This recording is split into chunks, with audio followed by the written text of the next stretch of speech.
game. We have seen Cloud9 sometimes opt for that.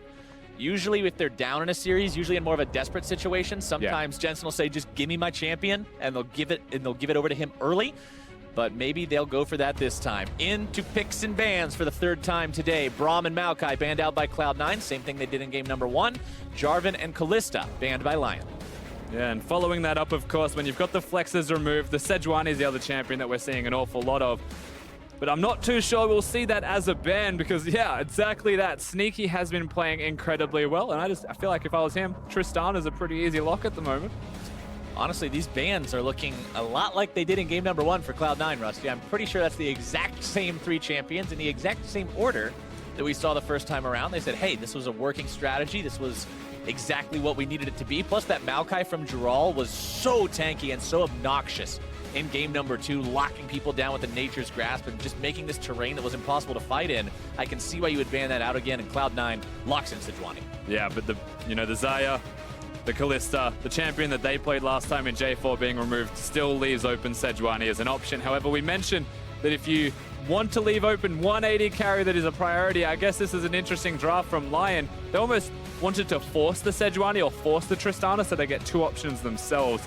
And it's either that Contracts really highly prioritizes Oddie not getting Sejuani, or LYN just threw the bait out and they said, you can take Tristana, we have a counter. Not how it plays out at all, because once again, Cho'Gath is the other champion that's there with the Trist for red side. I like this from LYN so far. Yeah, LYN grabbing themselves 2 really strong picks in exchange for the 1 strong pick they gave up. And when you're on the red side, yeah, you have to give up first pick. Your opponents get first choice of what they want to do. But if you can put yourself in a spot like that where you say, you get 1, we get 2, it's really not that bad at the end of the day as long as you're comfortable playing whatever it is they leave behind.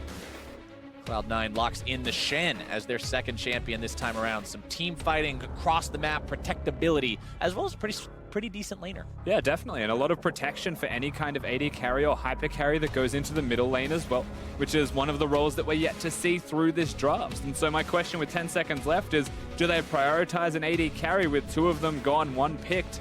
Something like the Jinx if it's a Shen hyper carry composition, or that. Oh, the submarine. You can get the Twitch stealth up, have the Shen ulti on top of him, completely ambush the entire enemy team. Twitch is one of those champions too, just one of the highest outputs for damage in the whole game. It definitely is. Twitch can hyper carry when you get toward the later stages of this game. Now, if you are LYN, you've seen a Twitch and a Shen locked in, you know that they want a Janna or a Lulu in the support role, something that can build out and sensor, perhaps even Karma's going to be there. So what LYN can do now is they can pick Lulu, they can ban 2 of them, and then they can look towards, if they have to, flexing a Karma in the middle lane or something like that. It means that they can take things away from Cloud9. Let's see how the teams do decide to play this second part of the bans. AD carry, top laner, and jungler already picked for Cloud9, so mids and supports going to be banned out by LYN. They do ban the Thresh away first, and with LYN having their bottom lane and their top laner locked in, that means it's mid laners and junglers that Cloud9 will be looking to ban away. Certainly will be. So you're expecting another support from LYN as their secondary ban. Try and just disempower that Twitch, prevent him from being a hyper carry. It's the first one that we're going to be seeing at Worlds for 2017. And so rightly so, they want to try and prevent him from scaling up where Tristana is relevant for most of the game. It's that team fighting scare that LYN seem to want to have, and that's why I'm okay with this from Sneaky, if they can get to the team fighting. Cloud9 banning one of those playmaking junglers that Oddie had sort of built a name for himself on, the Lee Sin, taken out this time. They don't want to have the potential of having that ever so important Twitch getting kicked to the forefront of the fight, so they'll remove him as Rakan is banned out by LYN. We know how much of a playmaker that champ is, and they don't want Smoothie on him. Yeah, they get rid of Rakan and Thresh, which are both playmaking utility-based supports. They don't really seem to be worried about a Janna locked in. And of course, with the Twitch, you maybe want someone that has more lane dominance, lane control to make him stronger through the lane as we get a first change in the mid lane, let's say. Syndra banned away means we will not get to see the same matchup for a third time. At least not this time, Rusty. But it also means Orianna's still up, and Orianna's one of those champs people like to put in compositions where you have things like a Twitch. So maybe that's what LYN wants. We'll have to see what they decide to pick up. Remember, still looking for a jungler and a mid laner, and ooh, all right.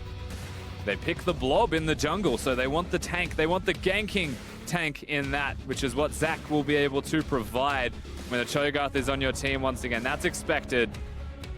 The Zac is not expected, but there's a lot of gank opportunities for it.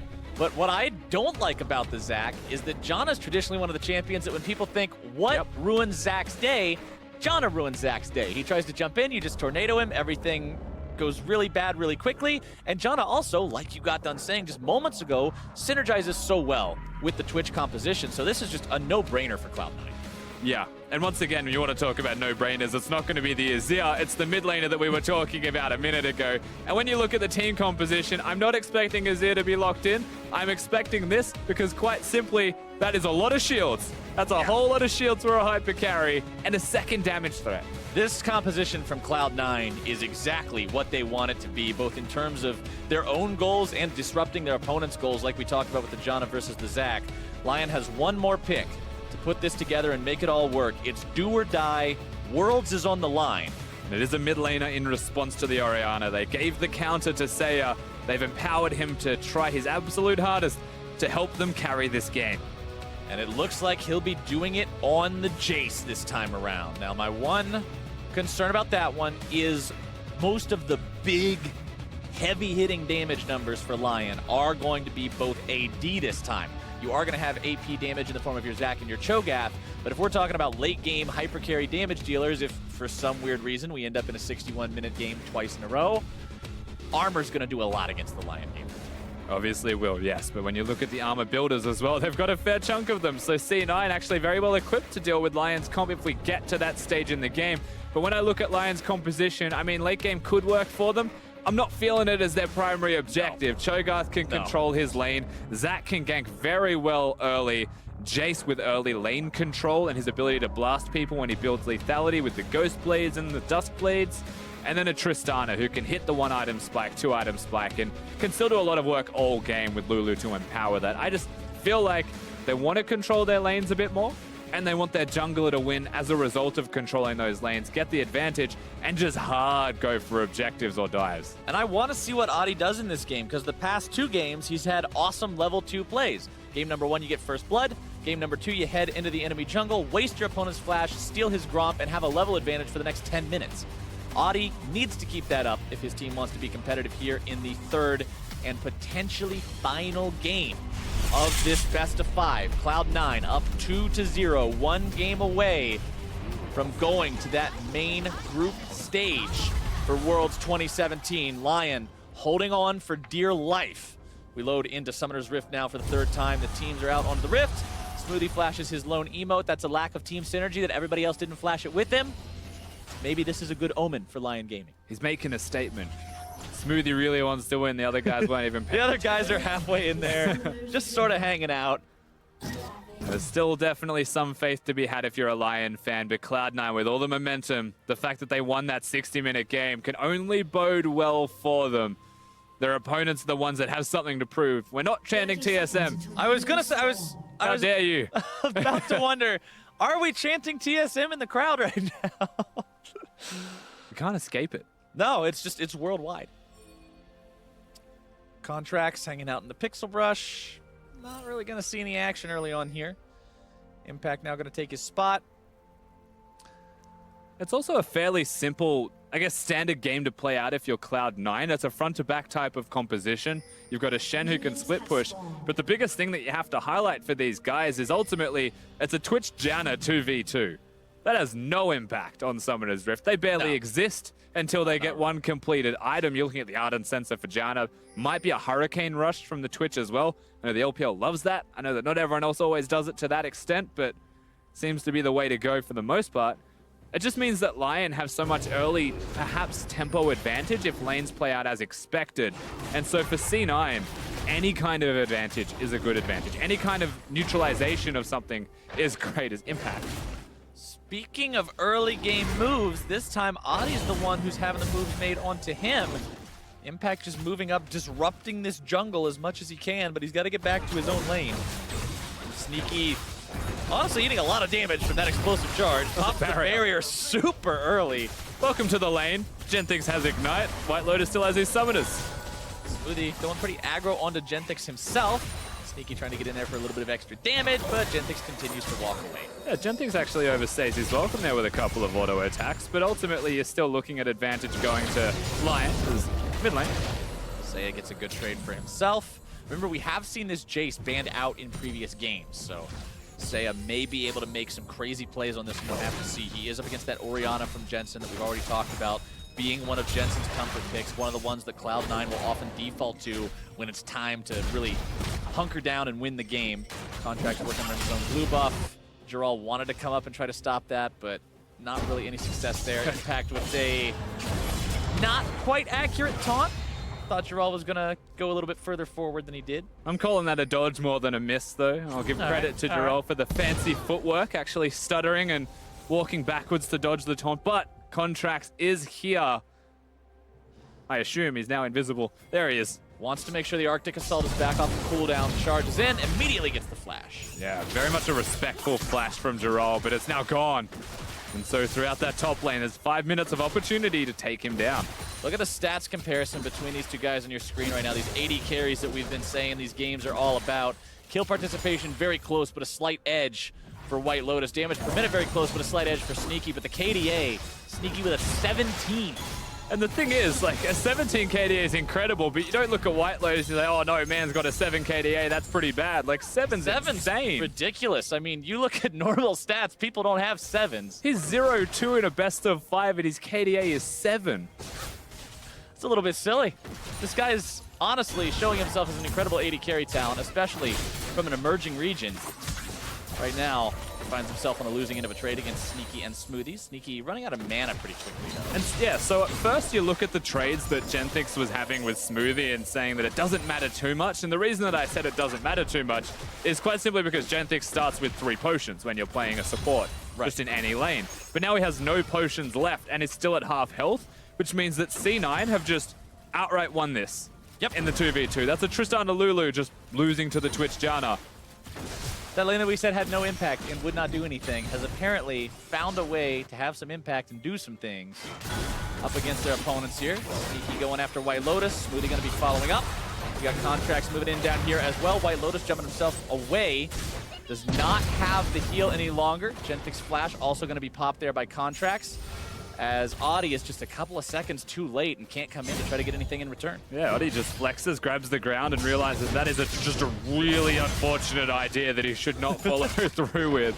Both flashes, one flash used by Genthix, the heal by White Lotus as he jumped away. Not a great position to find yourself in if you're the bottom lane of LYN, where you should maybe be controlling that lane just a bit more. You've got the Ignite in the matchup. The barrier was used at level 1.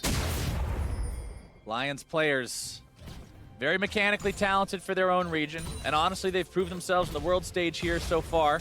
That was one of the questions that we asked back at the start of the series was, you know, they're a big fish from a small pond, but are they just a guppy when they get thrown into a big pond? And the answer hasn't been yes. These guys have shown themselves to be a formidable fish, which is exactly where they want to be. This is how you prove yourselves. You come to these international events as an emerging region, as one of these underdog teams, and you step up and you take Cloud9 to a 61-minute game. You take WE to 2 closer matches than people expected, and you really showcase that you're putting in a lot of work to get where you are right now.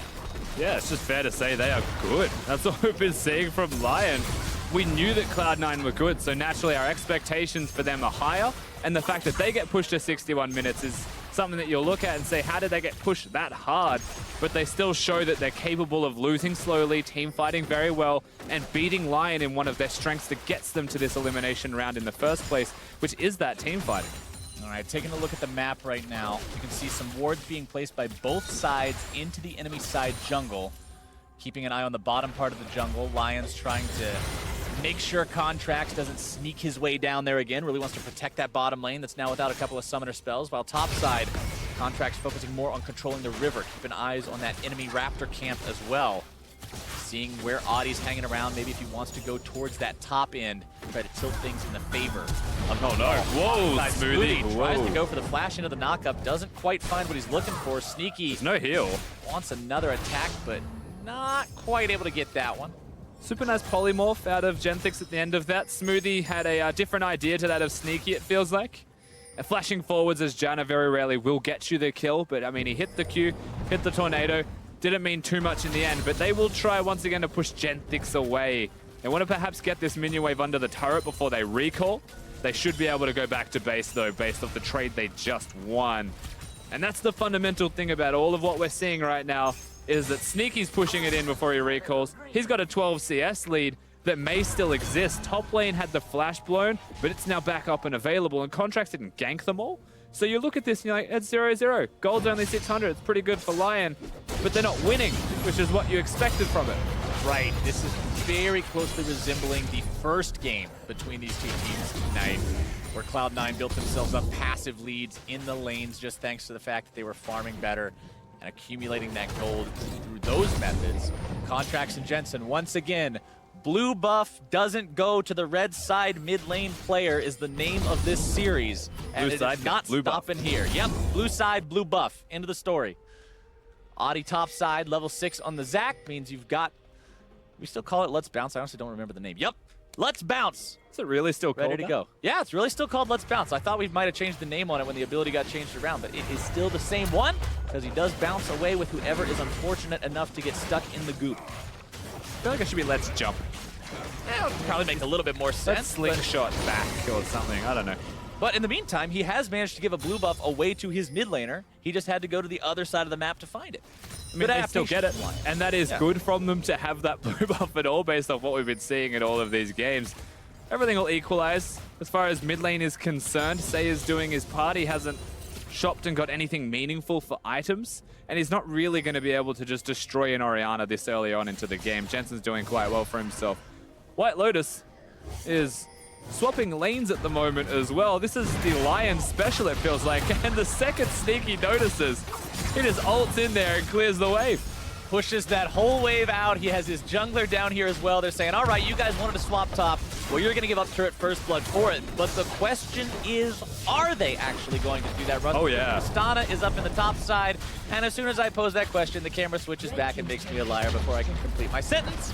Cloud9 gets themselves turret first blood. They got it in there very quickly. They had the cannon wave built up as well, and damage to the turret had already been done from all of the lane control that Cloud9 had for themselves, and they're not done when it comes to pushing. Janna's shields, Twitch having the attack speed bonus from being invisible and coming back out, means they're going to at least chunk this turret down.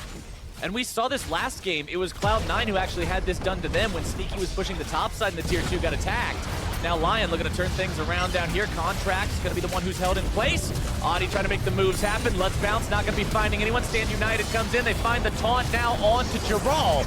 Nearly taken down there by the auto attacks from Sneaky. Barely gets himself away. Really deep from impact, but everyone's going to survive in the end. Nice cancel from Sejuani onto the Zac, as that is one of the longest arms you've that's ever a seen. really long arm. I was surprised they connected. I'm not too sure how it did, but it did. Then his arm just stretched for days. A champion that we didn't mention actually in the matchup is that Sejuani is quite good into Zac and was one of the later picks into the champion, is cancelled. Okay, Audi tries to go after Smoothie, but Smoothie says nope. Pops the ulti, denies him that one. Saya underneath his turret for now, facing the wrath of the Jensen Orianna, who's currently up just an ever so slightly to 5 CS, but LYN is knocking on the bottom lane turret, seeing if they can take this one down, get themselves an overall objective advantage, and I think they will. And they just actually upset Cloud9's tempo by staying down here in the bottom lane. They had a lot of pressure done from the level 1 through 3 phase when they were pushing in consistently, doing damage to the enemy structure. But ultimately, Cloud9 overstayed to do damage to the bottom lane inner. And that's where they're made to punish for this, because they have to go back to base. LYN do not need to go back to base, as they were the ones reacting and responding. And so they'll get the turret trade, which ultimately gives them the advantage, because Cloud9 only traded damage onto one, not the kill. But here's the funny thing, Rusty. 11 minutes into the game, still 0-0 in kills. Cloud9 is down in turrets, but they're up almost 1,000 in gold. And again, we have to go back to the farm. We have to go back to the individual mechanical player and champion matchups. Even like the ones we were talking about that you would expect the Tristana to win in bottom lane, and then they don't. They're losing by the most as well when you want to contrast those, as White Lotus has just found contracts. But you're right, when we look at the farm values, you can see how that translates to the gold as well. I mean, the gold difference isn't substantial everywhere or anywhere, but there is a difference everywhere. And even though it's a small amount, you know, 400 through support or like 300 through AD carry, at 12 minutes in the game, that starts to add up, and perhaps they finish an item one wave sooner. Perhaps it means that they'll get to the objective 1 minute earlier or have one extra ward, and that can make the difference in a game like this. League of Legends, the game of inches more often than not. Which team can manage to just eke out that slight advantage for themselves? Sneaky Invisible here in the mid lane. Maybe he can bait a trap. Goes for Saya. Accelerated Gate Shock Blast takes off half the Smoothie's health in one hit. That's the problem with playing Janna. One of those big spells finds its way onto you, that sucker is going to sting. And he wasn't even aiming for Smoothie, but that's just what happens when you're an Ardent Sensor support up against a lethality user in Jace. Saya's going to be able to do a lot of damage to Smoothie, but it was nice from Sneaky to get in there. Of course, the 2 shields on the Submarine Twitch will have an impact, just not yet, because honestly, he's just running around with a Zeal and Berserker Greaves. He attacks quickly, but it's not for a whole lot of damage. Yeah, that's about it. You shoot really fast, but not really hard. Contracts jumping in there to steal away the red buff. We'll take that one for free. Thank you very much, Oddie, for the leash. Just wins the smite battle, I believe. But he doesn't even cast the smite. I'm not even sure, yeah. Still off cooldown. Oddie smited and just didn't time it right. Oddie cooked it. Unlucky. Sneaky building towards what might be that Runaan's Hurricane you were talking about. Who knows, maybe he'll just leave it there, go for a different item first instead. Just wants the Zeal, but and I guess not quite sure. For reference as well, the reason that you can go for Runaan's Hurricane when you've got a Janna on your team is usually the answer to that. Is the Ardent Sensor? Ardent Sensor and the shield that she gives being base AD as a bonus. You get to hit multiple people, attack faster, 4 more damage. It just means that Smoothie is attached at the hip to Sneaky, and there is no way that they should ever separate, and if they do separate, they're both useless unless they're both together, and then they're like a super machine. We talked about how synergistic this Cloud9 draft appeared before this game started, and honestly, Cloud9's drafts are something that sets this team apart both in their domestic play in the North American LCS and here in the play-in stage in 2017. Like, coming into this, we were talking about who's going to adapt to the meta the best, who's going to figure out the world's meta and be able to draft properly. Because you can have a great team, and if they draft like a bunch of goons, they're not going to live up to their potential because they simply are not playing optimized champions. Cloud9 has managed to draft themselves an incredibly coherent team composition, especially against what they're up against. And what you were explaining about the synergy between the bottom laners is a perfect showcase. Yeah, and it just makes a bunch of sense, right? Pick a team composition that's super easy to execute, or is very difficult to execute, but in the most simple way possible, right? Like, Twitch needs to be a hyper carry. Well, how do we make that easier? 3 shields. Suddenly, Twitch is harder to kill, Twitch can hyper carry. So it's all about minimizing any kind of risks. And right now, with how they've been laning, the fact that we're at 15 minutes in the game and it's 3-0s, it's going pretty well. Dear Lord, Jensen almost finding the solo kill onto Saya, but now he's the one who's going to be caught out. Stand United onto him from Impact. Accelerated Shock Blast may come through, not finding its way onto Jensen just yet. The turnaround onto the enemy jungler. Smoothie is here as well to keep these guys safe, popping the heal, and first blood over to Cloud9's mid laner. There's no teleport from Giral to keep them alive, so the kill's going to go down. Almost 2 with the blinking health bars of Saya. Cloud9 the first to make the play, and they're not just making the play for the kill, they dove mid lane, and they're still looking. You can see Contract stalking. Fires off the ulti, finds his way onto Gentic, who is just deleted as the rest of Cloud9 all together as one 5-man unit takes down the tier 1 turret in the mid lane, completes that outer ring, and gets themselves a 4,000 gold lead at 16 minutes. This does not look or feel like a 4,000 gold at 16 minutes game, Rusty, but it is. It certainly is. I mean, we just watched Gentix pop like a balloon. Just walked at him with pins and just pinned a tail on him. Like, good night, Gentix. We get to watch what happens in the middle lane as well. Very good from Jensen. He just knows he's damaged. He knows he's spiked with the Morellos. One auto was very close to the kill, but it's the Shen ulti. It's the fact that, like, look at Smoothie on the bottom of the screen, walking between 2 turrets to come and shield Jensen. He knows exactly what the goal of the team is. That's protect the damage dealers. And at this point, no teleport to keep the Zac alive, so he'll have to die. And he is the sacrifice for the Jace. And Impact did so much damage to Adi there. Like, the Titanic Rush Shen, when we were talking about this pick in the draft, I mentioned, I was like, hey, this is great. He defends the guys in the bottom lane, but he's also a pretty capable fighter in the top side. And when you've got that Titanic Rush, because you're not really worried about needing to be a huge tank right from the start, yeah, it's It's great. I mean, realistically as well, he's against a Abyssal Mask Cho'Gath. Yeah. Instead of rushing the Righteous Glory, having any kind of armor, I mean, Shen's auto attacks will now be hurting. He'll also be clearing waves exceptionally well just by having that item rushed. Cho'Gath is going to find himself super tanky against magic damage dealers. But if Twitch is ever onto him and is auto-attacking freely, you would imagine that Cho'Gath will also be popping like a balloon. Yeah, to a degree. he'll be doing his Genthix is mid and Cloud9 is collapsing impersonation, which is what he wants to avoid at all costs, because this is what we were talking about in game number 1 as well. LYN is a team that domestically did well at preventing their opponents from snowballing on them. Internationally, it's a little bit different of a story, simply because the caliber of the opponent you're up against is going to be higher. They need to stop this Cloud9 advantage from getting any further out of hand, but right now it's looking like that's a pretty tall order. Cloud9 pushing on to tier 1 in the top side. Trying to take that one down. 4,500 gold lead should enable them to do it. And it's not just that they're pushing top side of the map. You know, there's a static shift from a Tristana to Aiden trying to disengage that. It's the fact that they have control of the jungle, as they've got Jensen. Seiya now going to be having this turn right around on him. Contract swooping in there with the ulti to make sure they seal the deal. White Lotus coming in, trying to find the damage onto Jensen. Manages to get it out, plays the taunt with the flash. Now looking to turn right back around with the auto attacks, but it's LYN in retreat. Smoothie and Impact here trying to chase these guys back down. Sneaky's going to be coming in from the flank any moment. Needs to get the attack speed in there, throws out the contaminated flask. But everybody from LYN is back in time. And Cloud9 do not choose to continue pushing. It is far too risky to go for that play. And so they'll have to respect. They want the red buff, it looks like. Contracts has already started that one off with a leash. So they'll take the outcome here, being, you know, a slight advantage for them. Red buff going over to Sneaky. But my God, just take a second to appreciate how good of a player White Lotus is again. I know it's weird to say after C9 just got a good trade. You just watch that Tristana in that last play, and it's just pretty. It's so pretty. I mean, White Lotus played it well, but I've also got to give props to Jensen and Contracts. Let's take a look at this one more time as Audi goes in. And it's good, you're right, from Jensen and Contracts to know they can kill the Jace. They've already done the damage test last fight, and because he gets blasted, but this is where White Lotus will come in. It's just straight flash. So clean. And then jumps out to safety with the rest of the reinforcements here. And it's the one play like that, and ultimately why I'm talking about that, is no, I'm not.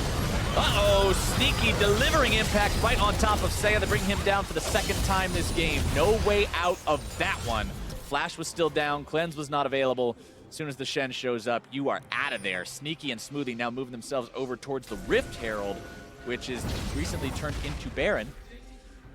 A little bit early for that, maybe. Yeah, I would say 20 minutes on the dot might be too early for the objective, but that's because they don't have a Blade of the Ruin King user this time around. It's just the Runan's Hurricane.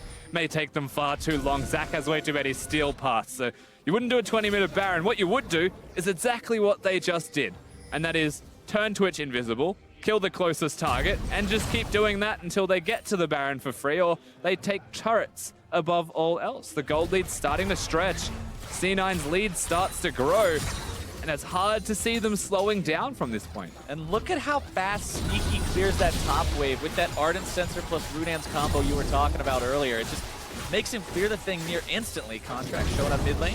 Might want to go on to White Lotus here. Nice sidestep by White Lotus yet again. Got the juke boots laced up today and disengages any further damage coming in from But here's Sneaky with a big flank. There you go. Ulti going to be used here soon. Silence, knock up, juggled around, slams back and forth into his own support. White Lotus taken out by Jensen, but Sneaky falls to Lotus as well. 1 for 1 so far. 80 carry's going to be traded back and forth. Smoothie Away.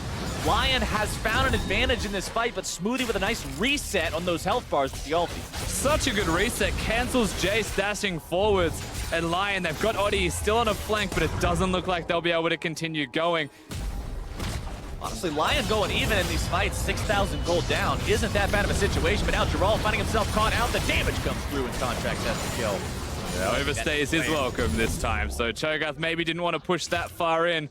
Remember, he's only just got the Righteous Glory. The Glacial Shroud is the one component of it. He still dies very quickly. Cloud9, not just the one pick anymore. It becomes another. It becomes an Infernal Drake. Everything continues to cascade as LYN are very, very far behind. Nearly 7,000 gold. Take another look at how this fight started off here with White Lotus.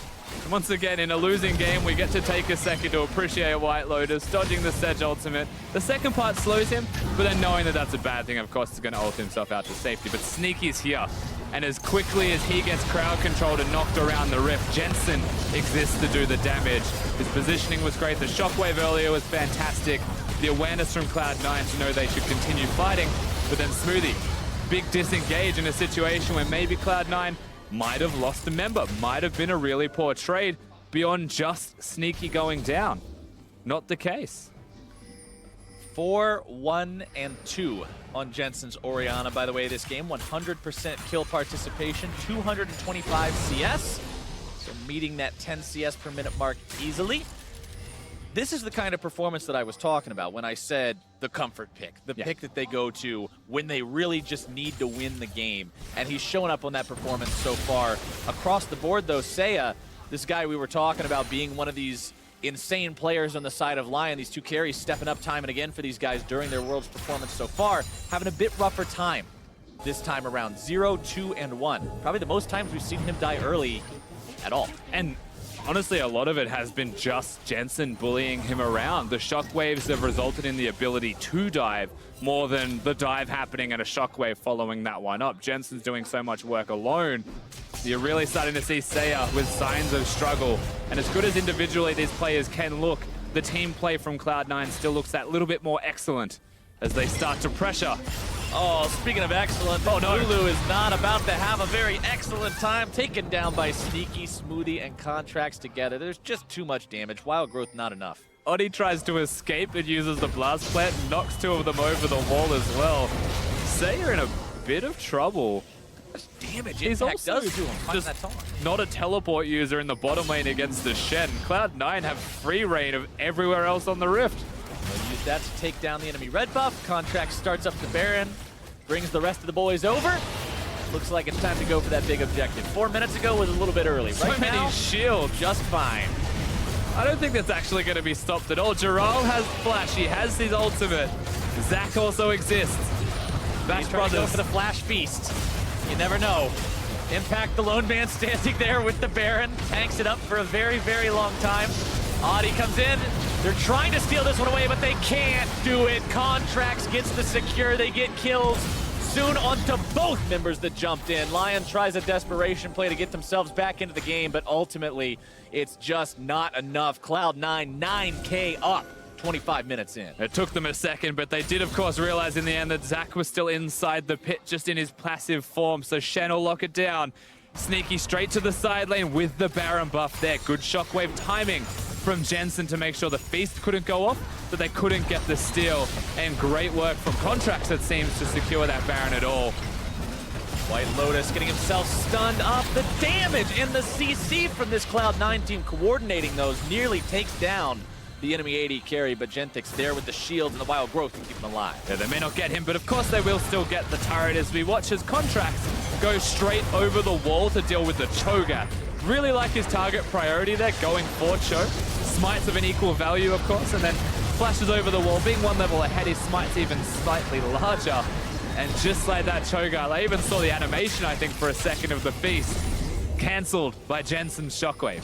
Jensen now having a Luden's Echo as well means those shockwaves are going to do that much more damage if they're the first thing to hit you. So you've really got to be aware of that ball positioning, exactly like we saw Cloud9 have to do when it was Seiya on the Orianna in game number 2. LYN is going to have to do the same thing against Cloud9 here. Of course, their job is going to be much more difficult. Being down 11K 26 minutes into a game is no small deficit. These guys are going to have to outplay like crazy to hold the line against Cloud9 here as they push up the mid lane. They find the 6th turret of the game. They have to head into the enemy base now. I mean, frankly, LYN need to do a near impossible feat right now to try and prevent this onslaught from Cloud9 getting into their base with how clean they've been able to play League of Legends right now. How simple it feels like it is for C9 to just execute on these strategies. How about this one as well? Here we go, forcing the flash and the cleanse away from Seiya. That's double summoner spells on the enemy mid laner. For only the single summoner spell of Impact, they've managed to potentially catch Giral out. Impact always looking for those taunts, always looking for the lockdown. Giral gonna lose about half his HP. Audi trying to go in, Contracts with a very nicely timed interrupt, and Contracts and Sneaky and the rest of Cloud9 have found 2. Looking for number 3. Seiya's got no way out. He's going to fall to Impact.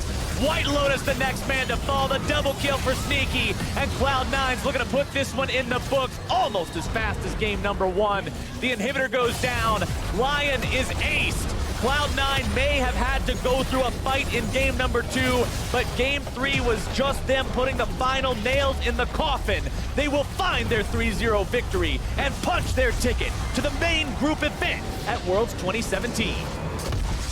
Game 1 was clean from Cloud9. Game 2, they were pushed to the limit, but you're right. We come into this third game, and suddenly they look reinvigorated all over again. Nothing was going to stop this C9 roster from making it to the main event. NA's got 3 teams to be representing them.